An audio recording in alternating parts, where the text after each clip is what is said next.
You probably wondered, like a lot of us have, whether that classic advice, follow your passion, Yeah. is really the secret to a fulfilling life. Yeah. It sounds so right, doesn't it? Just love what you do, and everything else clicks into place. Hmm. But after we started digging into some really fascinating research and different perspectives, we found it's, it's a lot more complex than that simple idea suggests. That's definitely right. We've looked at quite a range how our brains work when we're deep into something we love, what bigger studies tell us. Our goal today isn't to give you some easy answer like out of a fortune cookie. Okay. It's really to unpack the different sides of it. We want to help you understand the real connection between what excites you and what genuinely builds a satisfying life, moving past those sort of one-liner solutions. Okay, so let's start with why it's so popular. This idea that passion equals fulfillment, it just feels so intuitive. It does. If you're doing something you're genuinely into, I mean, naturally you'll be more driven, right? You'll enjoy it more. And it just seems logical that leads to a bigger sense of purpose, maybe even connecting with something larger than just yourself. Absolutely. And when we look at why it feels right, that link between passion and being totally absorbed, that feeling of flow that's really Outgrow. undeniable. Yeah, getting lost in it. Passion gives you that internal engine, lets you just immerse yourself. Think about like a keen baker trying a new recipe or a writer lost in their story. That deep engagement, it's rewarding in itself. And it's not just the enjoyment in that moment, is it? Passion often taps into something that, deeper, a kind of meaning or direction. Hmm. When you really care about something, it gives you a sort of compass, right? A feeling that what you're doing actually matters. Exactly. And that deep caring, that's also what builds resilience. Because you will face challenges, Oh, for sure. frustration, learning something new, hitting a roadblock on a project. That passion underneath is often the fuel that keeps you going, helps you push through the hard parts. But, okay, this is where it starts to get a bit more nuanced because it's not all just smooth sailing and flow states, is it? Not all. What we've been looking at really makes it clear that this link, passion to fulfillment, it isn't automatic. Yeah. It's not guaranteed just because you enjoy something. No, definitely not. And psychological research, especially this framework called the dualistic model of passion, it really points to something crucial. There isn't just one kind of passion. Okay. This model splits it into two types, what they call harmonious passion and obsessive passion. Harmonious and obsessive. Okay. Okay, let's break that down. What's the core difference there? Well, harmonious passion, that's when you freely choose an activity you love and it becomes, a positive part of your identity. It fits well. It's linked to good feelings, life satisfaction, general well-being.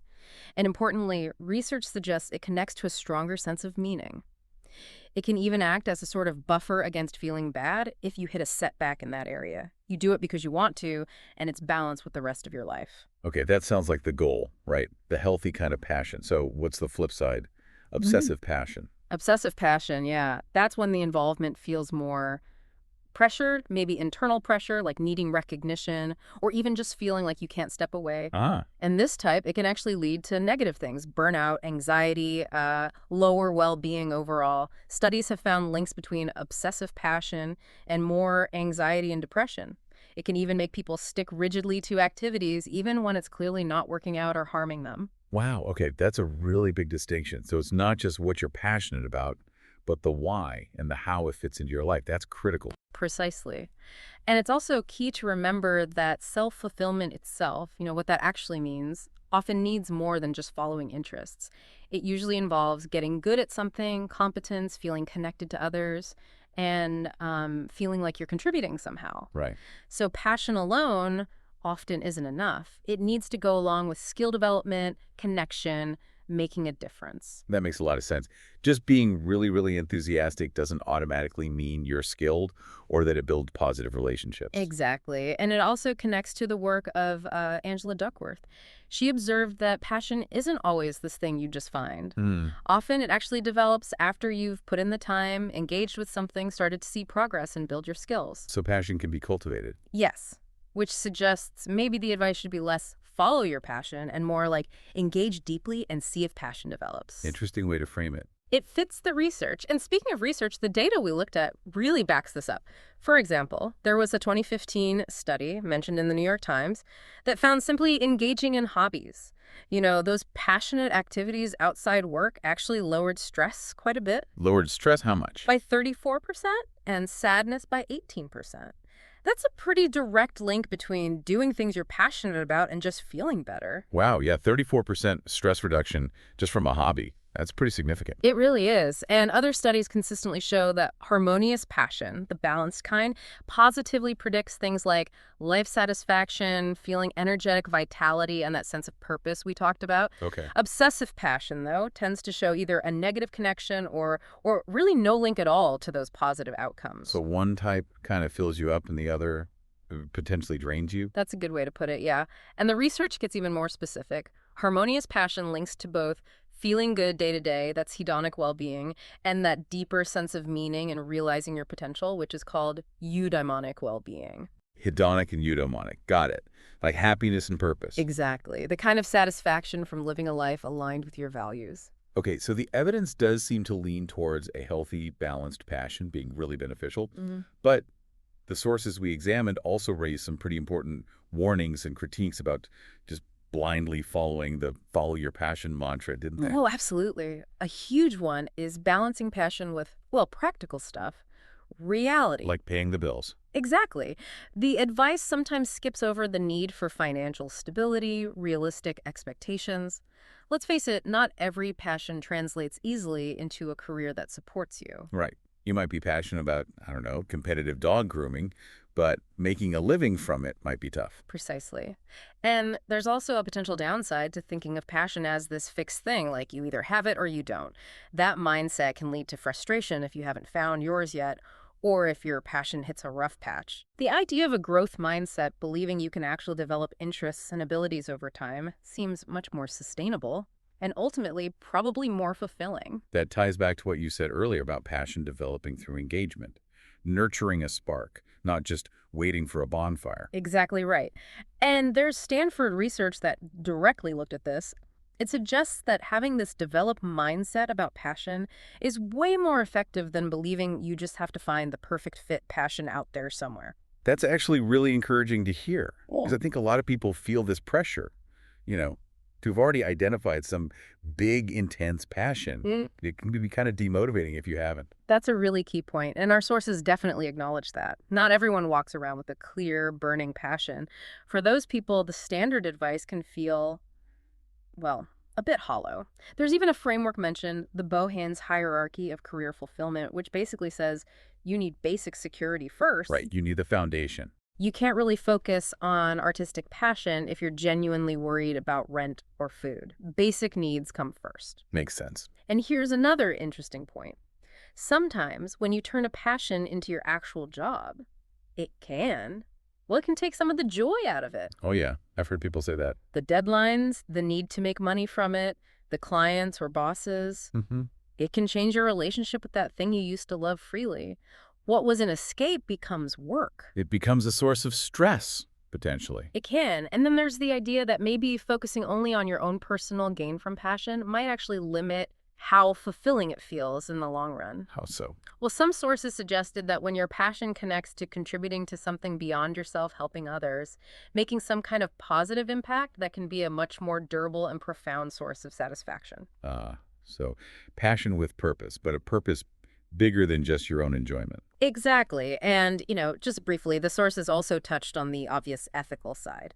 Pursuing a passion relentlessly, ignoring responsibilities, or, basic decency. That's clearly not going to lead to a truly fulfilling life overall. Right. Neglecting important relationships or duties for your passion project might feel good short-term but lead to regret. Okay. So, given all these different layers, the good, the bad, the complicated, what are some practical takeaways? How can someone listening navigate this whole passion fulfillment thing in a healthier way? Okay, first step seems to be some honest self-reflection. Really think about your core values, what's truly important to you, and then check if the passions you're pursuing or thinking about actually line up with those values. So it's not just about what's fun, but what feels genuinely meaningful according to your own principles. Exactly. And then maybe set some intentional, achievable goals related to those passions. That gives you structure, a sense of progress. It keeps things moving forward. Keeps from just being a vague wish. Right. And also embrace the fact that challenges will come up. That's normal for anything worthwhile. Often, that's where the real learning and growth happens anyway. And we talked about mindset, really trying to cultivate that developed mindset, Hmm. be open to interest growing and changing over time through practice and effort. Yes, absolutely. And then always keeping an eye on the practical side. How do you balance passion with real world needs like financial stability?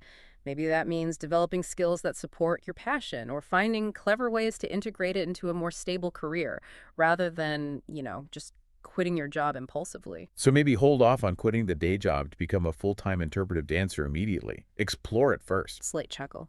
Perhaps exploring interpretive dance vigorously on weekends while maintaining income might be a more balanced initial approach. Hmm. And crucially, remember that dualistic model. Aim for harmonious integration. Make sure your passions fit well with the rest of your life rather than feeling like they're controlling you or causing chaos. That integration part feels really key. Passion shouldn't isolate you or create constant conflict. Exactly. And finally, just check in with yourself regularly. How is pursuing this passion actually affecting your overall well being? Are you energized, fulfilled, or are you feeling drained, stressed, burnt out?